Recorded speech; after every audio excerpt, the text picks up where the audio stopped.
আমার ছোট্ট ছোট্ট শিক্ষার্থী বন্ধুরা, আজ আমরা দ্বিতীয় শ্রেণীর ষষ্ঠ পাঠ পৃষ্ঠা নম্বর 15 শুরু করব। তোমরা প্রত্যেকেই বই খোলো এবং আমার সাথে সাথে পড়ো। উশ্রী নদীর ঝর্ণা দেখতে যাব, তিনটা বড় বিশ্রী। শুনছ বজ্রের শব্দ?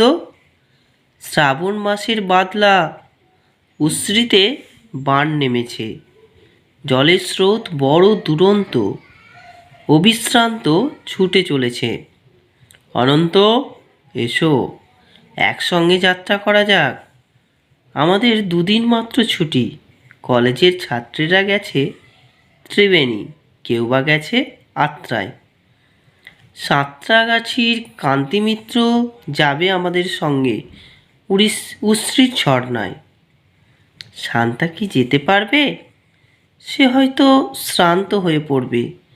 পথে যদি জল নামে, মিশ্রদের বাড়ি আশ্রয় নেব। সঙ্গে খাবার আছে তো? সন্দেশ আছে, পান্তুয়া আছে, বোঁদে আছে। আমাদের কান্ত চাকর শীঘ্র কিছু খেয়ে নিক, তার খাবার আগ্রহ দেখি নে।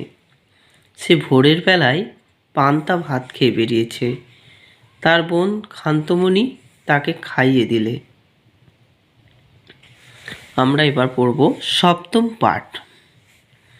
শ্রীশকে বলো, তার শরীর যদি সুস্থ থাকে সে যেন বসন্তের দোকানে যায়, সেখান থেকে খাস্তা কচুরি আনা চাই, আর কিছু পেস্তা বাদাম কিনে আনতে হবে। দোকানের রাস্তা সে জানে তো? বাজারে একটা আস্ত কাতলা মাছ যদি পায় নিয়ে আসে যেন, আর বস্তা থেকে গুনতি করে 30টা আলু আনা চাই।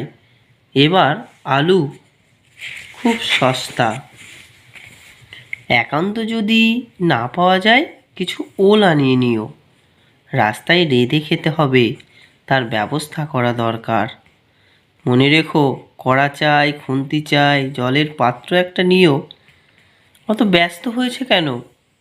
আস্তে আস্তে চলো, ক্লান্ত হয়ে পড়বে যে।